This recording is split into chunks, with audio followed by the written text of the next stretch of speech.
betrayal. Of course, betrayal is not unique to the pastor, but it happens in the context of all relationships.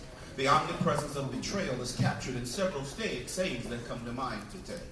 Pastor Eddie L. Hawkins once said to me, if you love people too much, they'll never forgive you for it.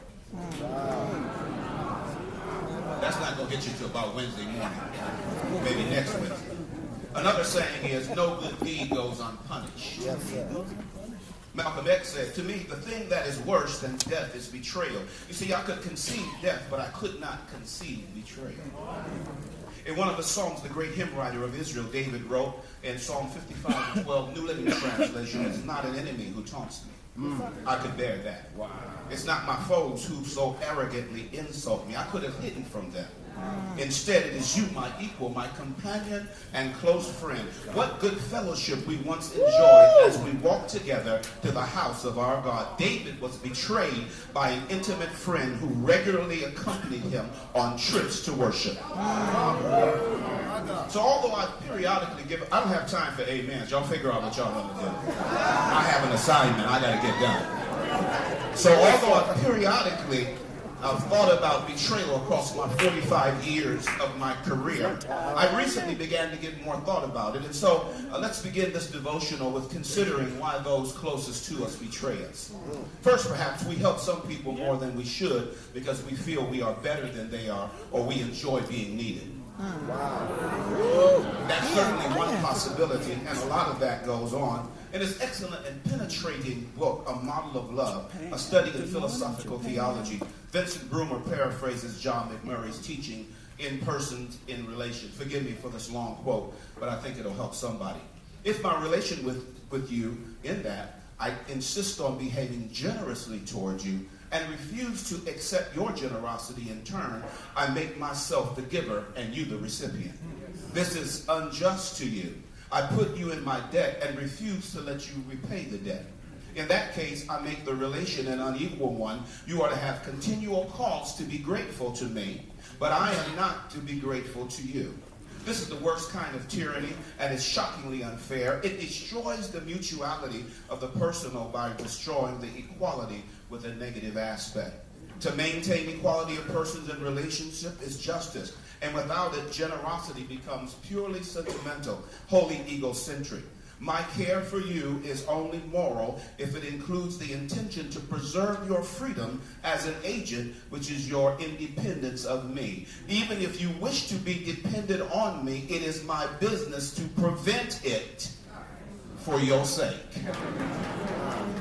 End of that long quote. This is something that we ought to explore right now. But I don't have the time to do that in this devotional setting. It would take deep psychological and spiritual discernment that goes far beyond this context and this opportunity. But there's another reason that is more biblical, although it has not been recognized. It's what René Girard, French genius, anthropologist, philosopher, theologian, entitled mimetic rivalry.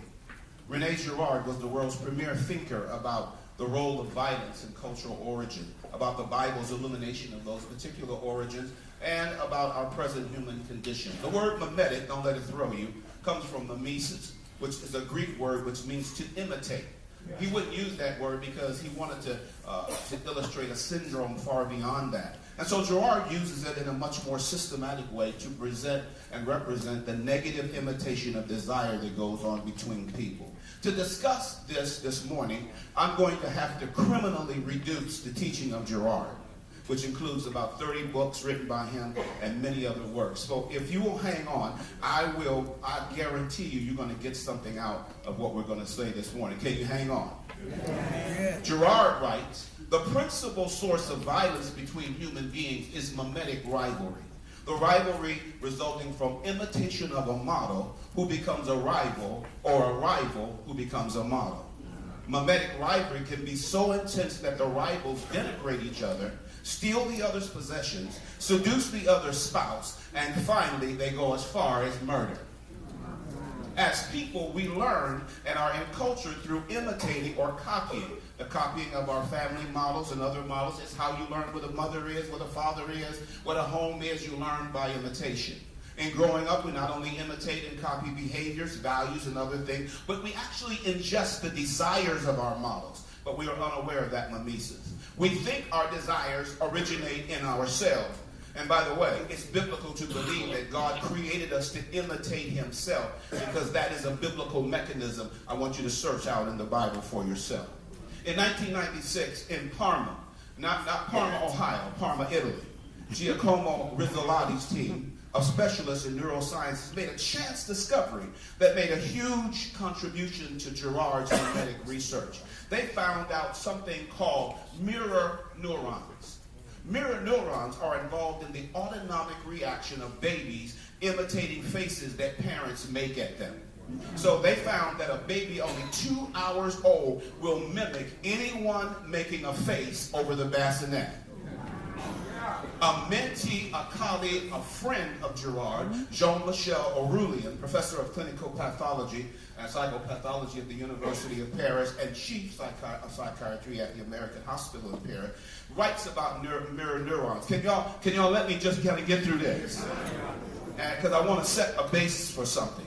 Aurélien says these things. Number one, imitation is the first link, the point of departure for interhuman relations. Number two, it's the brain's mimetic property represented by mirror neurons that is at the origin of empathy. It thinks to be mirrored recognition. We look at it, we understand it, and empathy is made possible because we decode and share emotional feelings through imitation. It is by means of innate mimetic mechanism that the human brain learns, understands, integrates everything offered to it.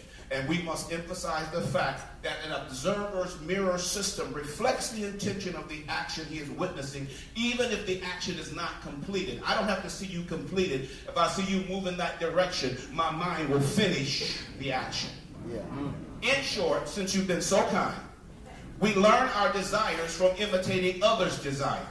And for example, I have a great desire to learn, but I get this because my mother and my father had great desire to learn. The imitation can entail learning or progress, or it could be contrary, rivalry, and violence. All right, you've been so kind. Now I can talk about what I want to say to you. Here is the large point of application. Touch your neighbor and say, here's a large point of application. Touch your neighbor. Large point of application. And y'all do what y'all do to people at your church. We always want to touch somebody. You know, and the members are like, I don't want to touch nobody. So I'm going to make the bishops, if they'll touch them, touch right now. If you shouldn't be in here if you don't want to be touched.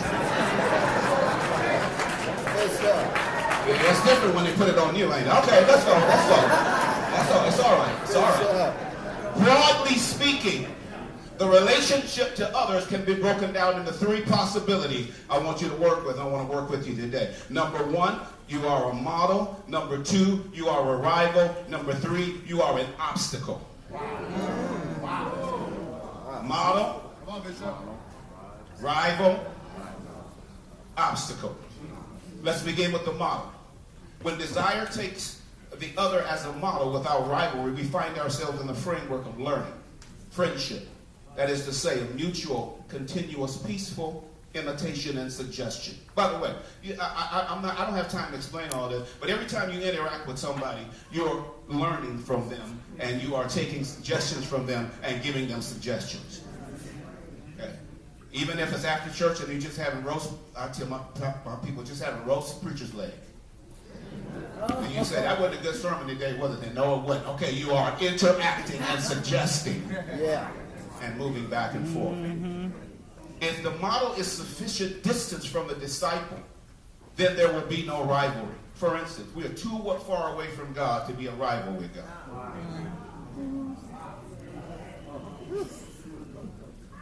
But if you're close, if you begin to move as a rival, when the model and the disciple are in close proximity, close desire, and close goals, the model and the disciple end up desiring and pursuing the same things. Rivalry develops. It develops from envy and jealousy. Remember that the Bible says we should not covet. Our disciples, are y'all ready for this? Often end up desiring the same spiritual things we desire and blindly become our rivals. Woo! Oh, that's just light. Gerard also discusses what he calls metaphysical desire, and in that particular view, the person may eventually desire to become his or her master or mentor. This is seen in the field of publicity. Sometimes when consumers are doing publicity, they're not trying to get you to buy a product. They not just want you to buy a shoe. They want you to come to the point where you want to be like the person that you are trying to emulate. I want to be like Mike. So I'm going to buy some shoes like Mike. In metaphysical desire, the disciple wants to become the mentor. And when the closest of the model and the disciple can lead to metaphysical desire, they may become an obsession with you, and you may begin to resent your mentor.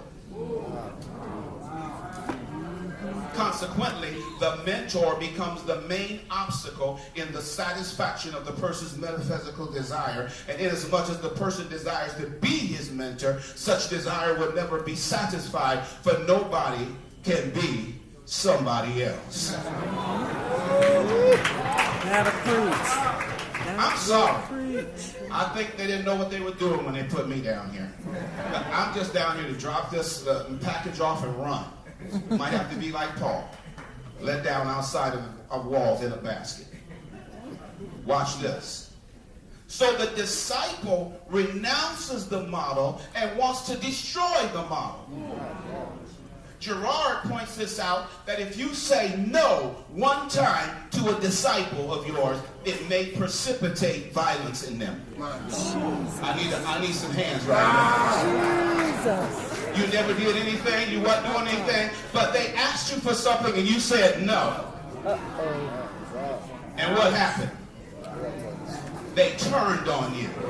Yes, sir. Yes, sir. Bishop in the house. Now, some of y'all been waiting, okay, because I know this is a gathering of esteemed biblical scholars and studiers. What does the Bible have to say? So let me go to the Bible. The first is seen in the Bible. It's the story of Cain and Abel. Cain wanted what Abel had, the offering accepted by God. Since he couldn't have that, he eventually killed Abel to try to grasp what he had. He tried to get that, which could only be received as a gift by grasping it or trying to take it. There's some things that you can't get by taking. You can only get by receiving. Yeah.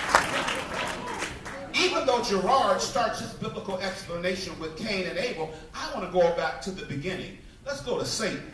Satan desired the throne and the sovereignty of God. God had to say no, because it was impossible for God to give Satan himself. So Satan became obsessed with destroying God, and he trafficked among the angels and did damage to God's name in an attempt to usurp what God had. It's important to note that although Satan seems to feel that God was intentionally withholding something from him, the only thing that God was withholding from Satan was himself, which was not intentional but ontologically necessary. Yes, sir. Let me slow down for a minute because I'm going too fast. Yes, sir. Likewise, it was the serpent, Satan, who suggested to Eve that God is holding enlightenment and deity from you, for in the day that you eat thereof, you shall be like God, knowing good and evil. Read the text, would you? God wasn't trying to make them God, he was trying to make them human. Irenaeus, when you have time to study him, there's a great deal of talk about this, particularly in recapitulation, the anakophalaiosis of Ephesians 1 and 10, where you see the kephali, the head, the anakophali, the reheading of all of humanity back in the second Adam, who happens to be Jesus Christ. Yes, sir. Yes, sir.